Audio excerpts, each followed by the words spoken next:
Trying to get Instagram to pick up here. We got to go live.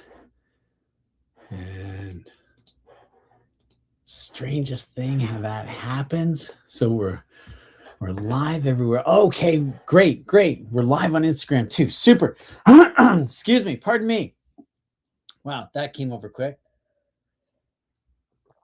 So we're talking about buyer behavior, and the reason why you lose sales isn't so much what you think. You lose sales at this time of the year and any time of the year, but this time of the year more. There we go. Now we've got sound. My apologies, everybody. Okay, so the reason why you lose sales is this time of the year is at any point in the year for that matter, but maybe now more than ever. We've got in Q3. Now we're into summer holidays. Now we're into summer vacation for students and for any parents that have children. That becomes a little bit of a concern. Camp, sending them away to camp, picking them up from camp, thinking about what camp they can go to, their own vacations and getting together with family. And there's a lot of distractions, not nearly as many as towards the tail end of the year, but this is a wonderful time for people to start thinking about a new automobile so that they can take it on that vacation they would like to go to. I was speaking with a friend the other day, and he's going to Florida. Of all the places to go, especially up here in the heat that we're experiencing, and where I am, we're getting a lot of this forest fire smoke. I don't know about what it's like for you, but the air quality is really quite a concern for everybody around. So the cabin particulate air filters in our automobiles, especially for those regions that are significantly affected by forest fire smoke and suspended particulate in the air, this is a great opportunity for you to be able to share with people what the cabin filter does and how it works. And this would be dynamite for service advisors and talking to their clients when purchasing products and services that need to be maintained. Going back to the reason why you lose deals this time of the year is probably not what you think. It's not your closing skills, it's not your negotiation skills, it's not even your product. And by product, I'm talking about availability. It's your ability to understand the buyer behavior. No two buyers are alike, and that becomes really difficult for a lot of salespeople to grasp. I think everybody understands it very quickly. You don't have to be in the business very long. Like we're talking about 3 days on the floor, and you very quickly discover no two buyers are the same. And while that realization, that I don't think it's an epiphany, I wouldn't go so far as to say it is anything like that. It's really not that profound. But the understanding that I can't sell every single buyer the same way, where it gets really confusing is with a spouse and a primary buyer. So those old interview questions of who's driving the car most of the time for those scenarios where we've got a couple or a family coming in, the automobile, we don't want to make an assumption, but the automobile could be for the stay-at-home spouse who doesn't really know what the budget is, doesn't really know what color they would love to have. This isn't top of mind for them. The person paying for the vehicle, whomever that is, the breadwinner, is probably the one that's going to decide what the budget is, what equipment, what trim level, what color it is. And it's not necessarily your ability to read and understand who is the primary buyer for the vehicle. It's your ability to mirror and match the buyer behavior.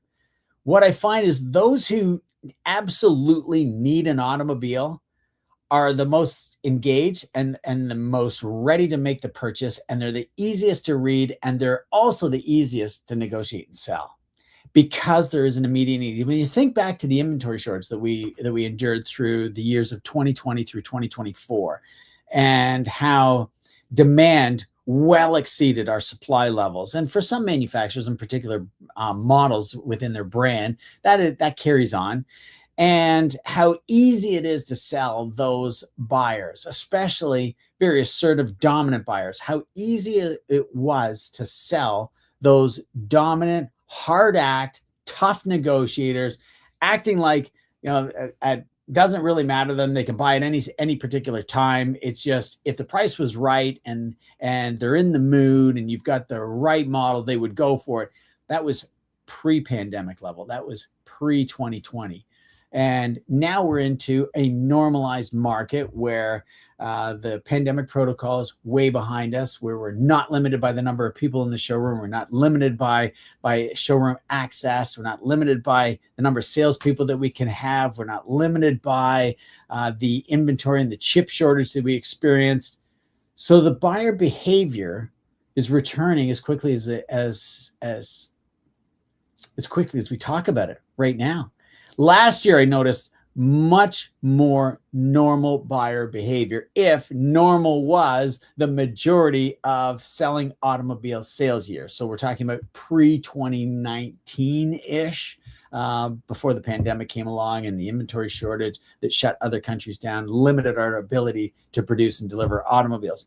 Now we've got that abundant source. Now we have the abundant volume of vehicles on the ground, where our supply is now above the demand, and those two curves have gone traditionally out of whack in the past, and now they're moving in that direction again. You may find yourself challenged by first visit buyers. And again, the problem isn't your negotiation closing skills. The problem isn't the fact that we have too much product on the ground or that there's a lot of competition. The problem lies with the relationship that you're building with the customer. So going back to those traditional selling adages of meet, greet, make a friend, make a sale, as well as if you plan to sell John Smith, you got to see John Smith through John Smith's eyes. And as Spencer Johnson wrote in his wonderful little book, The 1 Minute Salesperson, you've got to see your buyer getting what they want so you can see yourself getting what you want. And that was difficult for me. I remember reading that book and thinking to myself, what a fantastic book this is. Not so much because of what I learned and got out of it, but because it was so small and it was such an easy read. And yeah, I could pick up a bunch of hints and tips and ideas and specifically tactics to make my selling that much more effective. But the message that I didn't get right off the get-go, and that was the most important message of all that Spencer was trying to share with us, is that you got to see your buyer getting what they want so you can see yourself getting what you want. And if the buyer isn't getting an experience, I was going to say a transaction. That's why I hesitated for a second there. But I believe that they need both of those things. You need a positive experience, and that's based on the transaction that they're currently going through. So the observation that I make watching salespeople meet and greet, and this is in all sales, where it's just not automotive retail. This exists in real estate. This exists in selling a $2,000 iPhone 17 Pro Max at the kiosk in Costco, or going into the Apple Store or Best Buy or wherever your electronic store is and whatever it's called in your region, all the way down to, for that matter, buying a $400 or $500 air conditioner, I think is top of mind for a lot of people right now, going through the heat and humidity of a traditional summer in the Northern Hemisphere of the world. What salespeople do so well, selling themselves to the employer and convincing them I would be a great asset to your organization in the sales department, is what they tend to do most poorly out on the showroom floor. You got the job. You sold yourself. You know how to sell. Unquestionably, you're capable of selling and doing it really, really well. But when a customer walks in, why do we forget about it? Why do you step away from, this is what I can bring to your organization and all the benefits and opportunities that it will create for you and for us, and the reason why you should hire me? Why does that get forgotten when we've got the job? It's almost like an enormous amount of weight has been lifted off our shoulder. We go from trying to fit into the organization as best we possibly can, so we are the ideal candidate to be hired, to, okay, now I'm here, now I can be whatever I want. And while that is normal, and that would be called your personality, and your personality is DNA, and it's hardwired into your system, and unless you're a con artist, it's very difficult to change. And I don't think all con artists are good at changing their personality as well, so that they are not identified as a con artist and they can continue to do their nefarious and covert activity. They get smoked out quickly because they just don't recognize quickly and easily enough. It's the behavior that you modify in order to become more attractive for any customer to want to be or want to transact with you, especially in automobiles at this most significant financial decision that people are making. So there are 4 behaviors, and whether you follow Gail Cherry's Why They Buy methodology, and that is very popular in real estate, or Dr. Marsden's DISC personality profiler, which it's really quite interesting. If you get a chance to read any of his material, remember Dr. Marsden was a doctor a doctor of psychology in the 60s.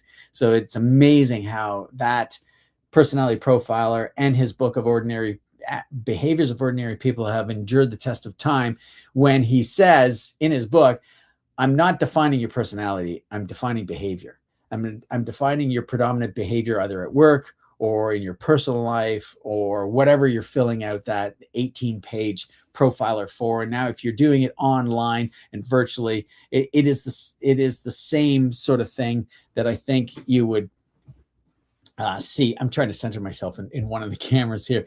It's the same sort of thing that you would realize attributes and characteristics about yourself, attributes and characteristics of other people. That's why Dr. Marsden called it ordinary people. That there are 4, again, going back to my original statement, whether you follow Gary Cherry's system, the DISC system, Myers-Briggs isn't necessarily a personality profiler. Drake P3 would be another good example of these behavioral assessments. That's what they are. If you haven't done one, I would encourage you to do so. We have a mini assessment in the manifesto that you can go through that shows what your predominant behavior is, and obviously the compatibility chart, who you will do well with and who you will not do well with. And that's the reason why I say, and I preface the whole thing and all the email that went out to you to attract you, was it's probably not your closing skills that you're not achieving what you want in terms of hitting your objective, your target, or your goal. It's not changing your behavior to mirror and match that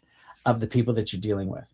And the high achievers do this unconsciously, and the very best in the industry, whether they have gone through a formal training system such as mine, and now they're very conscious of it, or they've haphazardly, through the process of trial and error and the school of hard knocks out there on the showroom floor, they have figured it out that no 2 buyers are the same.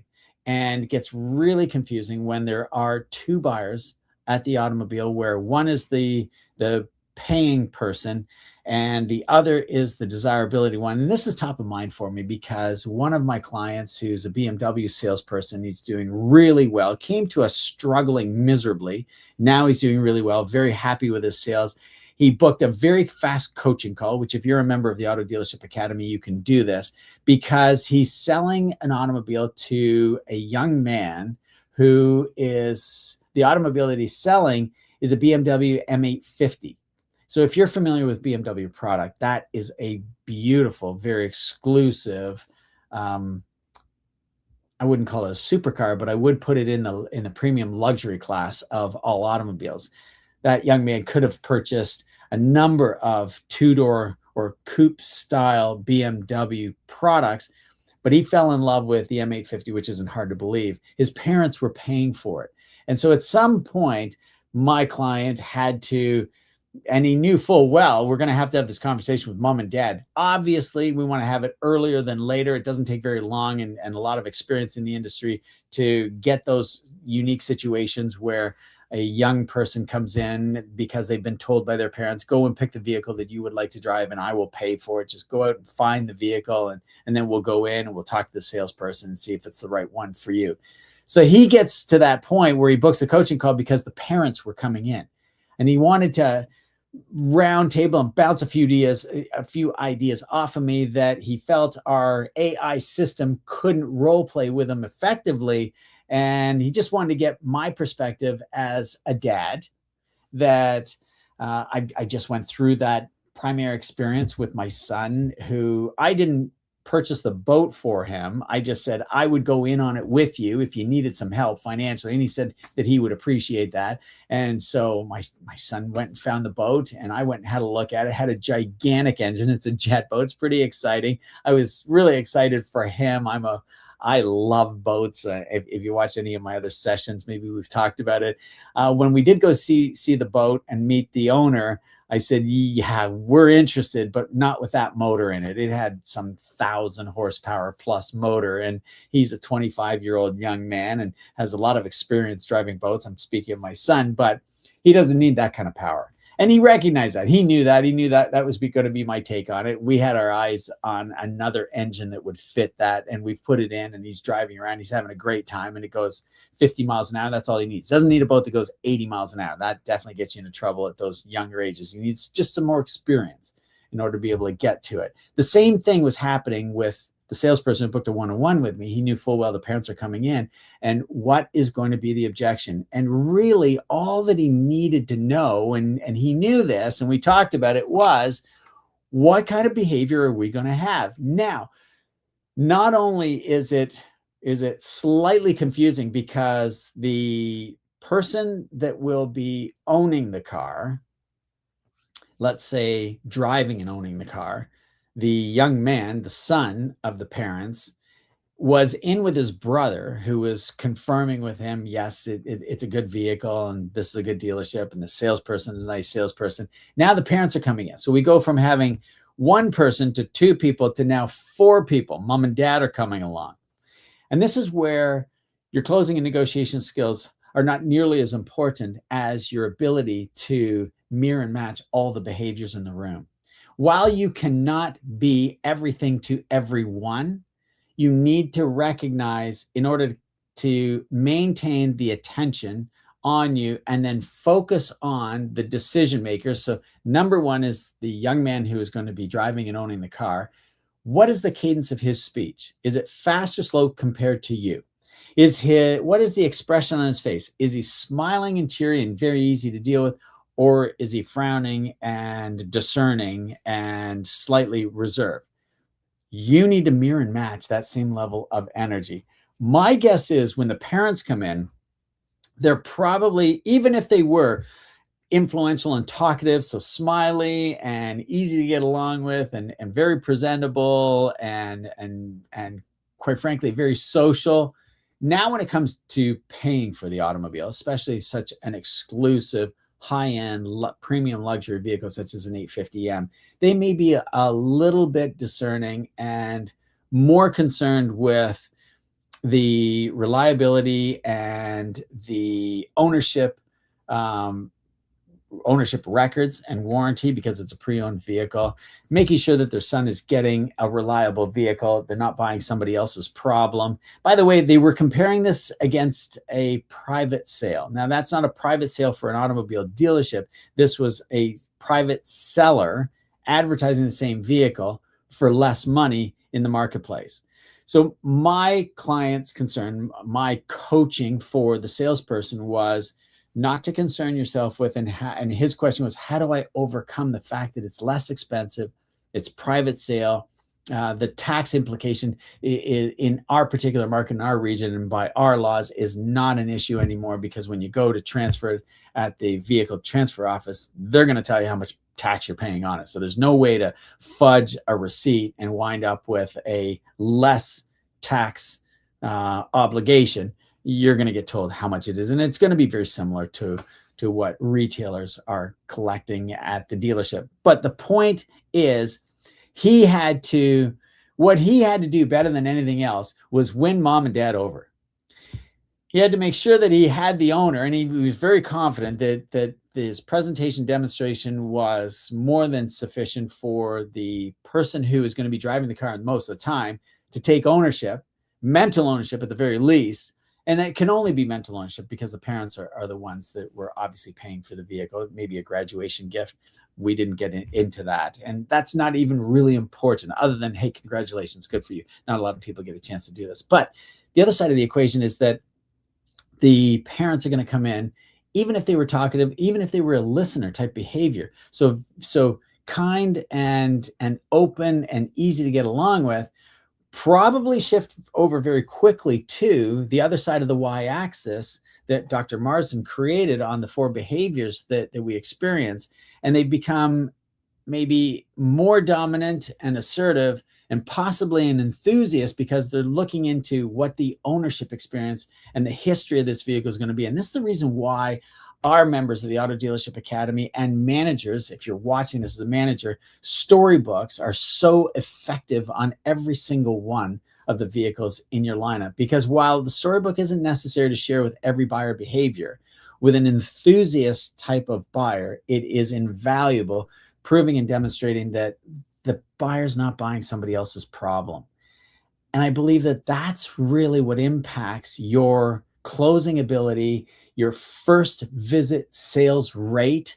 And while the activities that lead to the sale are absolutely necessary, we're going to be talking about those next week. So stay tuned for that free training. If you can't wait for that, then give me a call. I'll put a link below to the manifesto and you can book a discovery call. We'll tell you all about becoming a member of the Auto Dealership Academy. You can start immediately so that you can sell with predictable consistency, being at 10, 20, or 30 vehicles per month. And like Max sold 63 in 1 month. You'll see the podcast on that very shortly. I will broadcast that to everybody on each one of the platforms, as well as Melissa. We did a podcast with Melissa yesterday. She is 2.5 years in the business, sold 40 vehicles last month. Like absolutely dynamite, amazing levels of success, because our system of 3 phases and 9 steps really makes that happen. And if you want to know more about the system of 3 phases and 9 steps without the sales pitch, without the commission breath, I would encourage you to have a look at our Auto Sales Academy free private members group.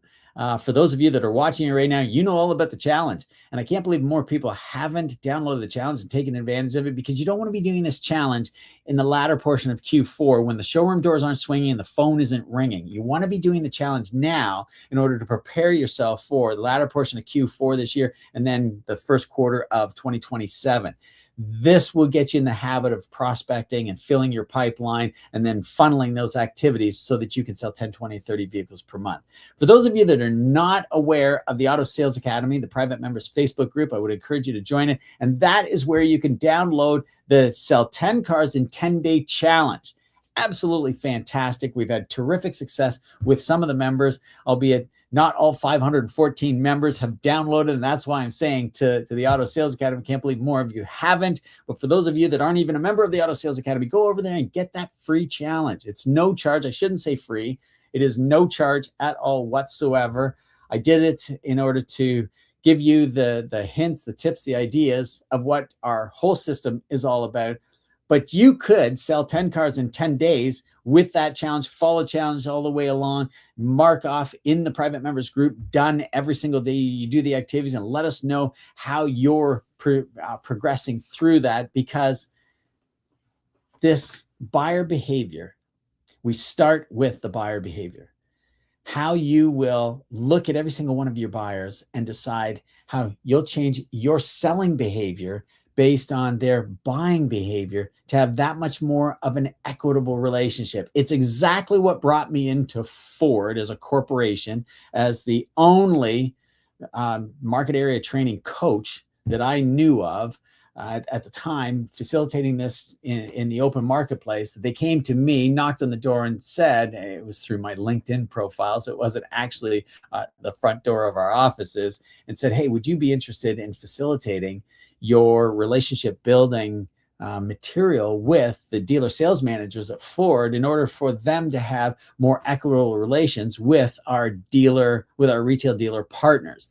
Ford is magnificent in their cultural development and how they refer to their dealers as partners. It's absolutely wonderful and terrific. It was a terrific deployment. I think it started off as a 6-month deployment, and 4.5 years later, they said, look, Bill, we're going into the pandemic. We don't know what is going to happen here. Everything is as on hold. We're trying to batten the hatches and save as much money as possible in case we have to weather a gigantic storm here. We'll talk to you when the pandemic is over. And I was just honored to be a part of the team and with them facilitating this exact technology that I'm sharing with all of you, because they bought into it as a result of the social proof of seeing it out in the retail environment. This is how easy it is to sell 10, 20, and 30 vehicles with predictable consistency. It's not about tricky talk tracks. It's not even about your product knowledge, albeit you really need to know your product inside and out. There's no question. There's no excuse for that. Telling people that you're new in the business does not work with assertives, does not work with enthusiasts. So those are the people on the left-hand side of the y-axis. You may get away with it, possibly. Again, listeners are difficult to read. That's the right-hand side of the lower quadrant of the entire matrix. And of course, talkatives may cut you a little bit of slack that you're new. And I know you're being told that all the time, and you'd want to debate that with me, and your sales manager would love to debate it with me. And at the end of the day, I just believe it compromises your integrity. It says point blank with a glaring sign right across your forehead, you don't know what you're doing. You're new.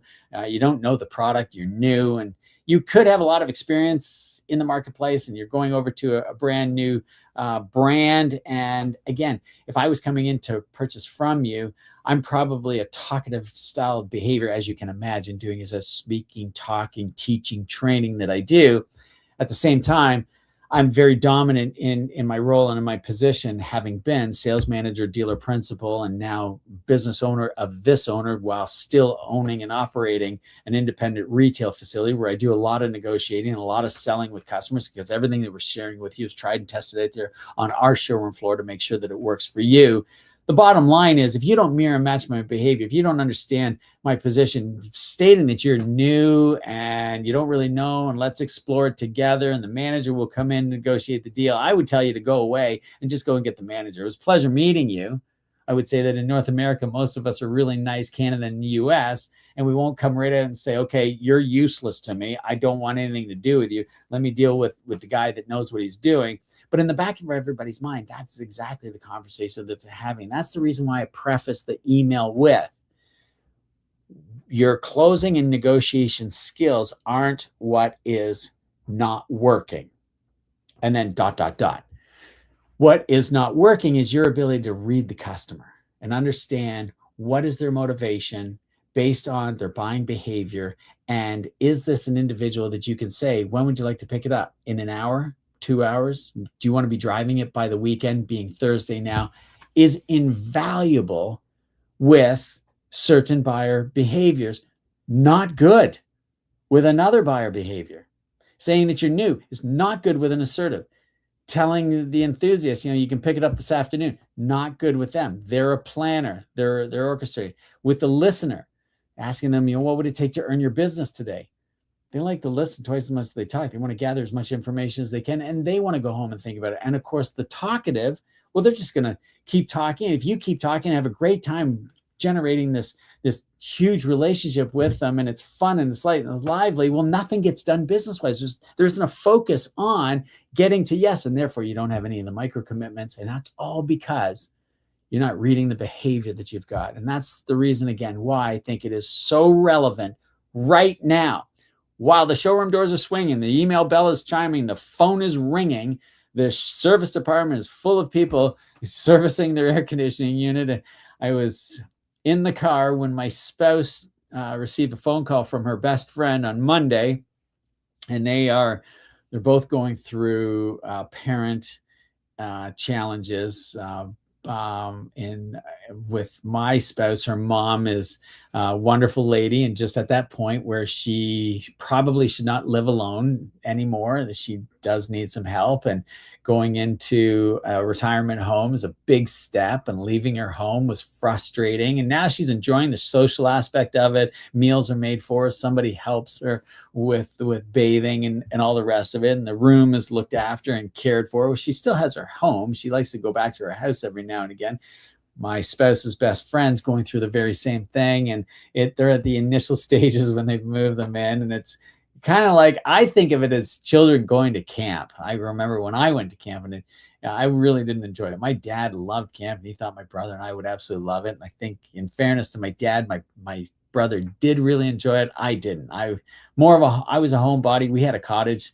If I needed to learn how to kayak and canoe and windsurf and water ski, we did all of that at the cottage. So I didn't need to be sent to camp to do so. Anyway, as we move our parents into these assisted living homes, it's kind of like sending them to camp. They don't like it, and they want to go home, and they want to leave again. And I got a chuckle at listening to the conversation, because it's mirror and matching the behavior of the individual that is going in there, and finding all the positive attributes that can really work, that will close, that will, for my spouse's best friend, close her parent on the idea that living alone is it's not possible anymore.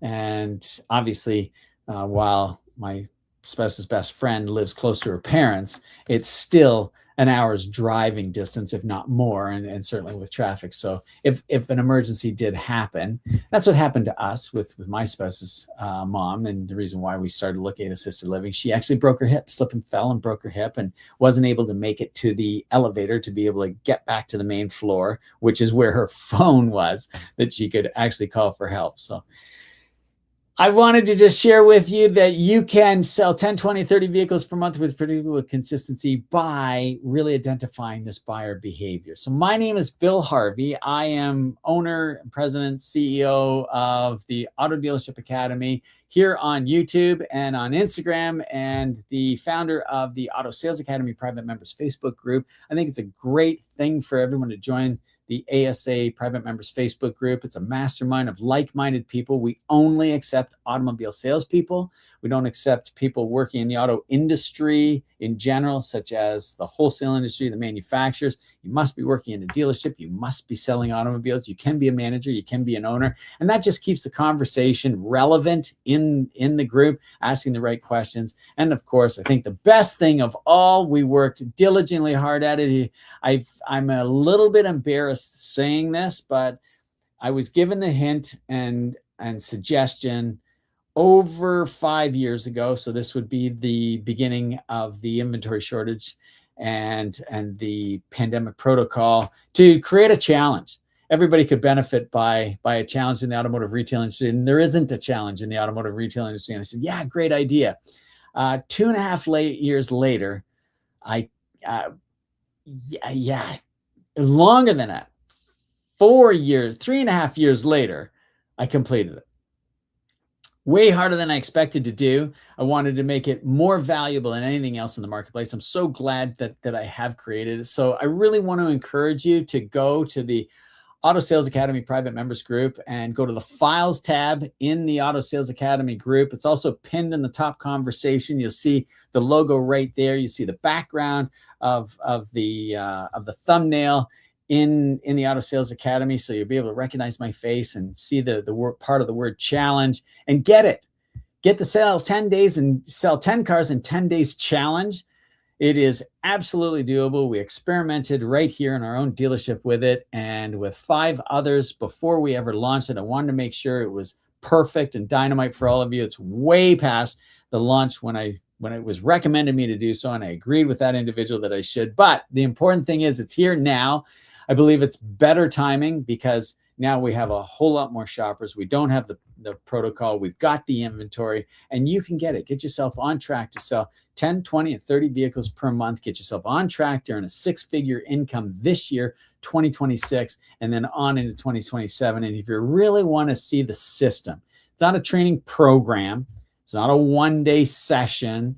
This isn't a series of YouTube videos that I send you. If you really want a system that is available on any smartphone, tablet, laptop, or desktop, anywhere in the world that has internet access, literally anywhere in the world. I know this is holiday season, July and August. And so if you are going to the south of France, to Paris, to Italy, to Germany, Japan, Thailand, New Zealand, just to the cottage or the chalet, or a stay vacation at home, anywhere there is access, internet access, down at the dock, first thing in the morning, 5 o'clock when the family's not awake, on your smartphone, tablet, or laptop, you can access our system with 3 phases and 9 steps in 2 seconds flat. You get these weekly classes every Thursday at 10 o'clock. We have a 1-hour class. You get me live afterwards for a half an hour. And then, of course, I've got to get ready to give all of you this free training session here. You get me one-on-one. I do all of the coaching right now. And so you'll be able to take advantage of that too. If you want to know more about that, I would start with the challenge. Go to the Facebook group, download the challenge. You get a hint and an idea of what we're all about and the tactics that are so much more beneficial than any other system that is out there, because most training is programs. This is a system that you can follow. So when something is awry, so when something is out of alignment, so when something is amiss, because it's a system and you're not selling 10, 20, 30 vehicles, we can quickly bring you back into alignment and on track, and you can hit your objective, which is to keep your job. Nail your target, which is what your manager wants you to do. And of course, get as close to and hit your goal, which is really where the fun begins, where life gets exciting and fantastic. And we'll hold your hand all the way through all of that. But start with the challenge. For those of you on YouTube and on Instagram, go to the Facebook group, the Auto Sales Academy, join the group, download the challenge, get started on the Sell 10 Cars in 10 Days challenge, and then think about coming on board as a member of the Auto Dealership Academy and really get the coaching. You're not alone. It's available immediately, and this is what will make life different for you. Again, my name is Bill Harvey with the Auto Dealership Academy, the Auto Sales Academy on Facebook. Have a wonderful day, super weekend. I look forward to seeing everybody next week, where we talk about the funnel and the activities that lead to sales so that you can sell 10, 20, and 30 vehicles with predictable consistency, hitting your goals and earning a six-figure income. I'll talk to you again next week. Bye-bye for now.